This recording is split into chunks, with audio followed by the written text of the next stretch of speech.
After the Witch King's defeat in battle, what happened to the Nazgûl? Welcome, travelers of Middle-earth, to Hidden Kingdom. Today, we venture into the shadowy unknown, uncovering the fate of some of Tolkien's most haunting and tragic characters, the Nazgûl. After the Witch King's climactic defeat at the hands of Éowyn and Merry during the War of the Ring, what became of the remaining ring wraiths? Were they condemned to wander aimlessly through Middle-earth, or was their tortured existence finally put to rest? Join us as we delve into the depths of Tolkien's rich lore, explore various theories, and uncover the dark fate of these sinister servants after the destruction of the One Ring.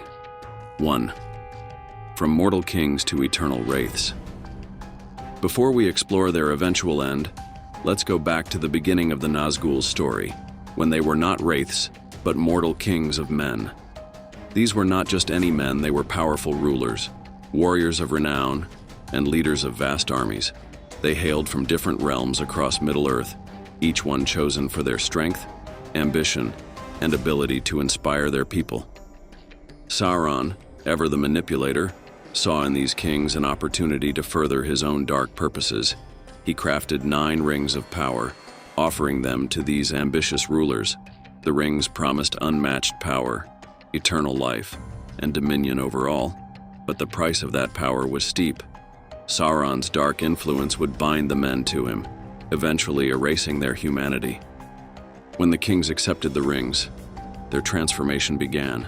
Slowly, they fell under Sauron's sway, losing their identities and becoming twisted shadows of their former selves.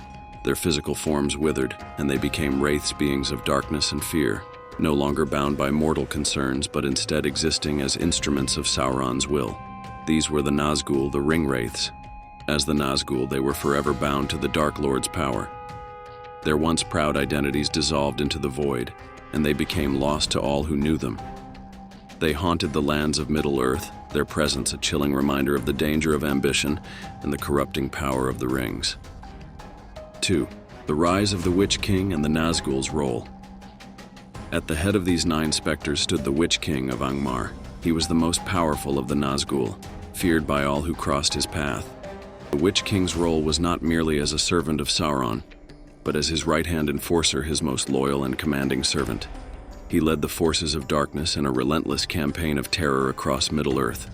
As the Lord of the Nazgûl, the Witch King was responsible for some of the most heinous acts of evil in the Third Age. He played a central role in the fall of the Kingdom of Arnor and helped lead Sauron's forces in the wars against Gondor. For centuries, he and his fellow ring wraiths served Sauron's will, seeking the One Ring and spreading fear wherever they went. Over time, the Witch King became a symbol of Sauron's might and avatar of terror.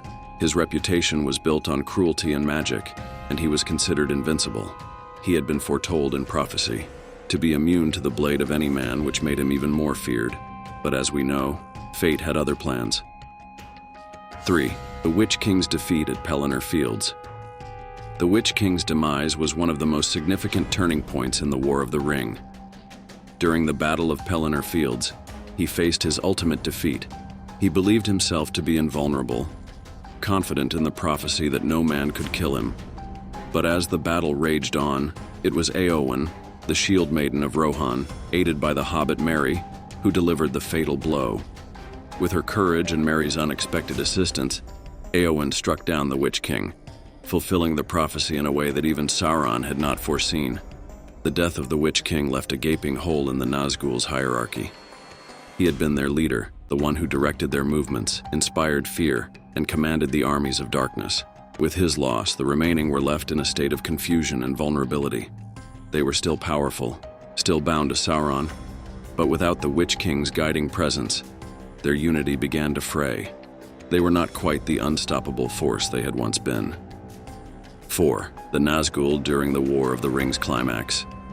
After the Witch King's fall, the remaining Nazgûl continued their dark service under Sauron's banner. They mounted their fell beasts and circled the skies above Middle-earth, seeking the One Ring and enforcing Sauron's rule wherever they went. Yet their continued existence after the Witch King's defeat came with a sense of futility. They were still terrifying, still capable of spreading dread, but the once absolute power they wielded was now diminished. Their mission remained unchanged: find the One Ring and return it to Sauron. However, they had no true direction of their own. They were lost wraiths, bound to a dying master.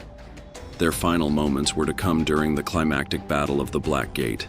This was the last stand for Sauron's forces, and the ring wraiths were present, flying overhead, striking terror into the hearts of all who fought below. Yet even then, they could not escape the inevitable end that awaited them. Their fate, like Sauron's, was tied to the One Ring. Without it, their existence was doomed. 5. The moment of the ring's destruction.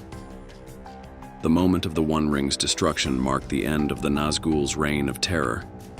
When Frodo Baggins cast the ring into the fires of Mount Doom, it was not just Sauron who was destroyed, but all of his servants, the Nazgûl included.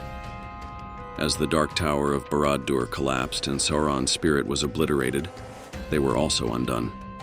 Tolkien describes the scene with vivid imagery. As the ring was destroyed, Sauron's hold over the Nazgûl was shattered. The wraiths, who had circled above the Black Gate, lost all their power and faded into the void. They were no longer bound by the One Ring or by Sauron's will, and their spectral forms simply dissipated, leaving nothing behind.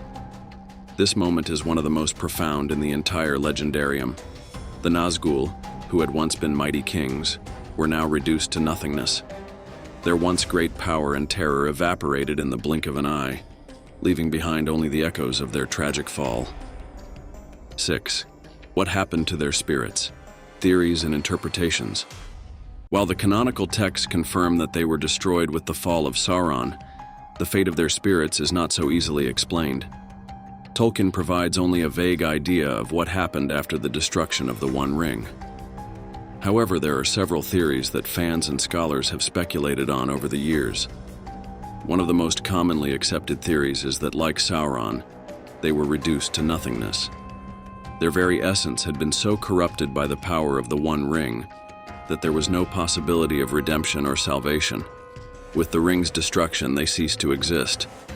Their spirits dissolved, consumed by the void from which they had originally been summoned.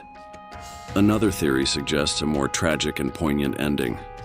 Though they had been consumed by evil, they were once men, once kings. As their existence was undone, there may have been a brief moment of clarity where they remembered who they had once been. Perhaps in their final moments, they recalled their former lives, the lost kingdoms they once ruled, and the ambitions that led them to Sauron in the first place. This fleeting glimpse of their humanity would have been a tragic and bittersweet end. A more speculative theory posits that the Nazgûl spirits may have continued to wander Middle-earth as wandering shades, empty echoes of their former selves, forever lost and seeking release. These spectral beings might have remained in the shadowy corners of the world, condemned to drift through the darkness for eternity, unable to find peace or rest. 7.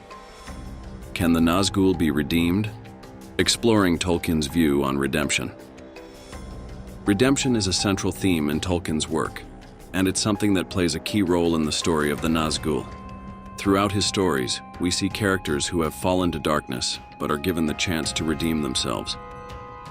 Boromir's sacrifice, Faramir's selflessness, and even Saruman's tragic fall all serve as examples of Tolkien's belief in the possibility of redemption. However, the Nazgûl situation is different. By accepting the rings of power, the Nazgûl effectively surrendered their free will and their souls. They became bound to Sauron's will, unable to reclaim their identities. The path they chose, one of unbridled ambition, led them to a point of no return. There was no coming back for them. Tolkien rarely allows for the redemption of characters who are wholly aligned with Sauron. Evil in Middle-earth often carries irreversible consequences, and the Nazgûl's fall into darkness was one of those ultimate tragedies. Their very essence was consumed by evil, leaving no room for redemption. 8. The Nazgûl's legacy. Though the Nazgûl are gone, their legacy remains. They stand as enduring symbols of the dangers of unchecked ambition, the corrosive power of desire, and the loss of humanity that comes from seeking power at any cost. Their tragic transformation from noble kings into spectral servants of Sauron serves as a cautionary tale. a reminder of what happens when one's thirst for power overwhelms their sense of self. In the world of Middle-earth, the Nazgul are remembered with a mixture of fear and pity. The memory of their reign of terror lingers, long after they have been destroyed. The people of Middle-earth know that they were not born evil, but were corrupted by the very power they sought to control. Their fall into darkness is a story that resonates throughout the ages. Their legacy extends beyond the borders of Tolkien's world as well.